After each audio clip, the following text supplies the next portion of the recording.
কই মাছের অনেক রেসিপি আপনারা তো বানিয়েছেন, তবে এই পদ্ধতিতে কই পাতুরি করে দেখুন, এর টেস্ট মুখে লেগে থাকবে। কম সময় ও ঘরোয়া উপকরণ দিয়ে খুব সহজে বানিয়ে নিতে পারেন। কই মাছের অন্য রেসিপি আমার চ্যানেলে শেয়ার করেছি, আপনারা গিয়ে দেখে নিতে পারেন। ভিডিওটি পুরো দেখার অনুরোধ রইল। নমস্কার বন্ধুরা, কিচেন টেকনিকে আপনাদের সবাইকে স্বাগত। আমি মধুমিতা। আজ নিয়ে এসেছি কই পাতুরি। নিয়েছি আমি 6 পিস কই মাছ, ভালো করে কেটে ধুয়ে পরিষ্কার করে নিয়েছি। এরপর মাছটাকে ম্যারিনেট করে রেখে দেব। দিয়েছি হাফ চা চামচ পরিমাণে নুন, আর দিয়েছি 1/4 চা চামচ পরিমাণে হলুদ গুঁড়ো, সঙ্গে দিয়েছি 1 চা চামচ পরিমাণে সর্ষের তেল। সর্ষের তেল দিলে এখানে মাছগুলো তেলে ভাজবার সময় আর ফাটবে না। তেল দিয়ে মাখালে নুন হলুদটা মাছের গায়ে খুব ভালোভাবে লেগে যায়। এই রকম ছোট ছোট টিপস আপনারা ফলো করবেন, দেখবেন রান্নাটা অনেকটাই সহজ হয়ে যাবে।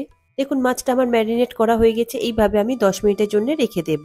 এরপর নিয়েছি একটা বোল, তাতে দিয়ে দেব 2 চা চামচ পরিমাণে কালো সর্ষে, দেব 2 চা চামচ পরিমাণে হলুদ সর্ষে,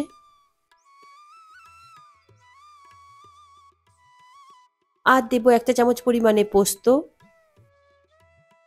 দিয়ে দেব 5-6টা কাঁচা লঙ্কা, তবে আপনারা নিজেদের স্বাদ মতো ঝালটা দেবেন। দেব 3 টেবিল চামচ পরিমাণে ডাস্ট কোকোনাট, তবে আপনাদের কাছে যদি ফ্রেশ কোকোনাট থাকে ফ্রেশ কোকোনাটও দিতে পারেন।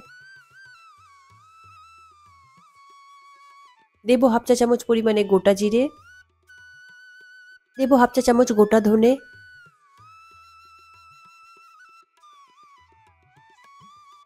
সবকটা উপকরণ আমি জলে 15 থেকে 20 মিনিট মতো ভিজিয়ে রেখে দেব। এতে করে সর্ষে পোস্তটা একটু নরম হয়ে যাবে। 20 মিনিট পরে আপনারা এটা শিলে কিংবা মিক্সিতে বেটে নিতে পারেন। আর সবার শেষে দিয়ে দেবেন অর্ধেক পেঁয়াজ, দিয়ে আমি সরিয়ে রাখলাম। পর মাছটা ভেজে নেবার জন্য আমি একটা কড়াই নিয়েছি, তবে মাছটা খুব হালকাভাবে ভাজবো। আমি দেবো 2 থেকে 3 টেবিল চামচ পরিমাণে সর্ষের তেল। এটা খুব ভালো করে গরম করে নেব। দেখুন তেল আমার খুব ভালো করে গরম হয়ে গিয়েছে। এরপরে গ্যাসের ফ্লেমটা লোতে দিয়ে আমি মাছটাকে ভেজে নেব। মাছটা খুব বেশি লাল করে ভাজবেন না, খুব হালকা করে দুটো সাইড ভেজে নিলেই হবে। কারণ কাঁচা মাছের একটা আষ্টে গন্ধ থাকে, তাই আমি হালকা করে একটু ভেজে নিলাম। এতে করে পাতুরিটা খুবই সুন্দর টেস্ট আসবে।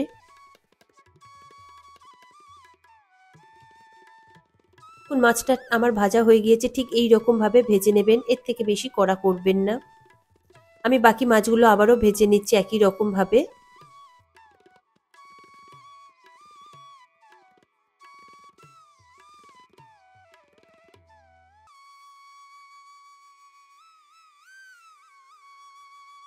দেখুন এই বাকি মাছগুলো আমার ভাজা হয়ে গিয়েছে, আবার আমি তুলে প্লেটের মধ্যে রেখে দিলাম। এরপরে আমি মশলাটা ম্যারিনেট করে নেব। এর জন্য নিয়েছি একটা বোল, তাতে দিয়ে দেব সর্ষে পোস্ত নারকেলের পেস্ট। মিক্সির গায়ে লেগে আছে, তাই 2 টেবিল চামচ পরিমাণে জল দিয়ে আমি মিক্সিটা ধুয়ে নিলাম।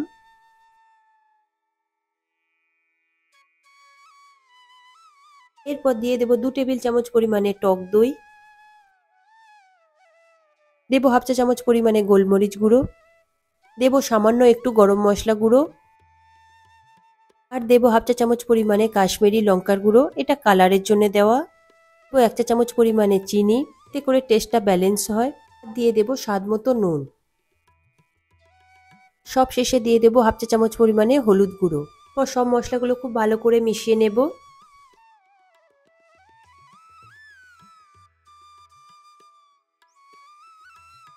দেখুন মশলাটা আমার খুব ভালো করে মিশানো হয়ে গিয়েছে, আর কোনো রকম ভাবে দলা পাকিয়ে নেই।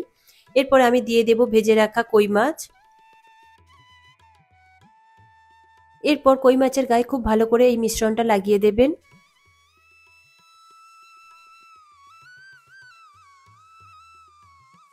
কই মাছের গায়ে খুব ভালো করে মিশ্রণটা মাখানো হয়ে গিয়েছে। এরপরে উপর থেকে দিয়ে দেব 2 চা চামচ পরিমাণে সর্ষের তেল। সর্ষের তেল দিলে এতে খুব সুন্দর একটা ঝাঁঝালো ফ্লেভার আসবে। এরপর এই মাছটা আমি 1 ঘন্টা মতো ম্যারিনেশনের জন্য রেখে দেব, তবে আপনাদের হাতে কম সময় থাকলে আপনারা কম করে আধ ঘন্টা মতো রাখবেন। মাছটা আমি সরিয়ে রাখলাম। এরপরে পাতুরির জন্য আমি কলা পাতাটা রেডি করে নেব। দেখুন আমি এখানে একটা গোটা কলা পাতা নিয়েছি, সেটা আমি কেটে নিচ্ছি। আর মাঝখান থেকে এই লম্বা মোটা ডাঁটিটাকে কেটে বাদ দিয়ে দেবেন। আমি 2 রকম পদ্ধতিতে কলা পাতাটা কিভাবে সেঁকে নেবেন সেটা আমি দেখিয়ে দেব।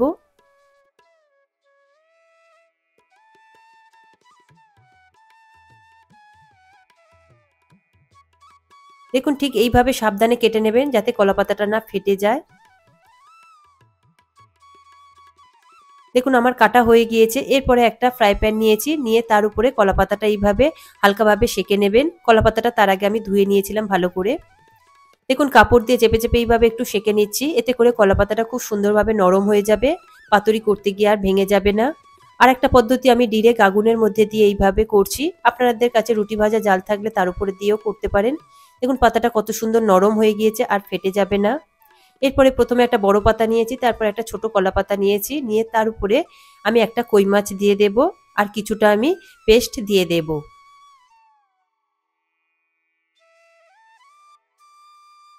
এরপরে আমি উপর থেকে 1 চা চামচ পরিমাণে সর্ষের তেল দেব, এতে করে সুন্দর একটা ফ্লেভার আসবে। আর দিয়ে দেব একটা চিড়ে রাখা কাঁচা লঙ্কা, দিয়ে আমি খুব সুন্দরভাবে ফোল্ড করব। দেখুন দুটো সাইড থেকে এইভাবে আগে ফোল্ড করে নেবেন, তারপর এই লম্বাভাবে এইভাবে ভাঁজ করে নেবেন। এরপরে সুতো দিয়ে খুব ভালো করে বেঁধে নেবেন যাতে না ভিতর থেকে গ্রেভিটা বেরিয়ে আসে।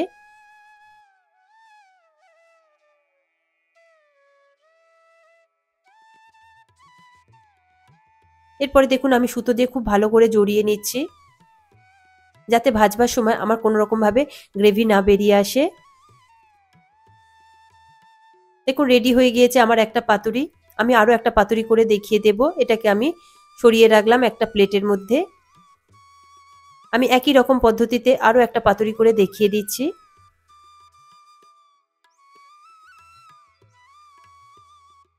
আবারও আমি একটা মাছ নিয়েছি, নিয়ে একটা গ্রেভি দিয়ে দিলাম অল্প করে।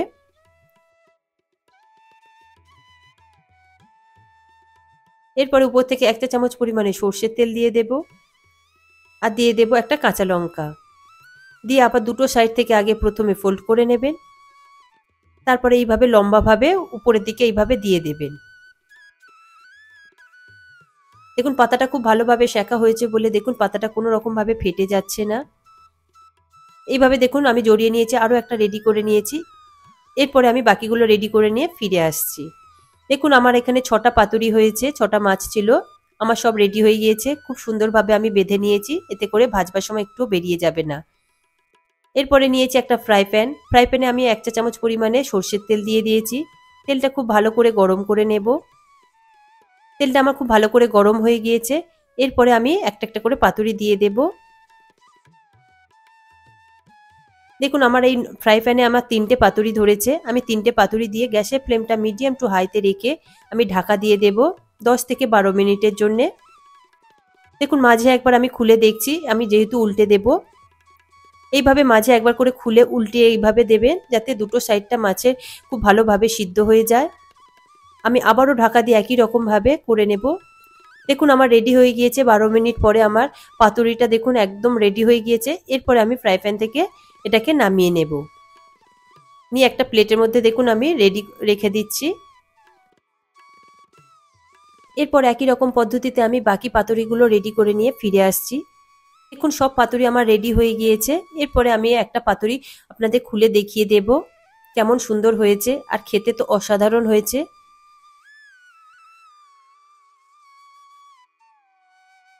আপনারা চাইলে আরো একটা পদ্ধতিতেও করতে পারেন, জলের উপরে দিয়ে স্ট্রিম করে নিতে পারেন, এতে করেও খুব ভালো খেতে লাগবে।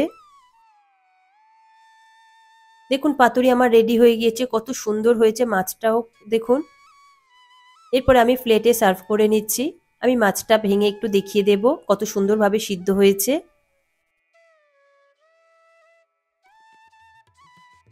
দেখুন মাছটা আমার কত সুন্দরভাবে সিদ্ধ হয়ে গিয়েছে, একদমই কাঁচা নেই, আর টেস্টটা অসাধারণ হয়েছে। এই সেম পদ্ধতিতে আপনারা বানিয়ে দেখুন, আপনাদের ভীষণই ভালো লাগবে। গরম ভাতের সাথে কই মাছের পাতুরি অসাধারণ লাগবে। এই রেসিপিটি আপনাদের কেমন লাগলো তা কমেন্টে অবশ্যই জানাবেন। লাইক শেয়ার করবার অনুরোধ রইল। সাথে এইরকম সব নিত্য নতুন রেসিপি পাওয়ার জন্য কিচেন টেকনিকে সাবস্ক্রাইব করে রাখবেন, আর পাশে থাকা বেল আইকনটা প্রেস করে রাখবেন। আমি যখনই নতুন ভিডিও আপলোড করব তখনই আপনাদের কাছে নোটিফিকেশন পৌঁছে যাবে। আজ তাহলে এই পর্যন্ত, আবারও দেখা হবে অন্য কোনো রেসিপির সাথে। সবাই ভালো থাকবেন, সুস্থ থাকবেন, আর ভিডিওটি পুরো দেখার জন্য অসংখ্য ধন্যবাদ।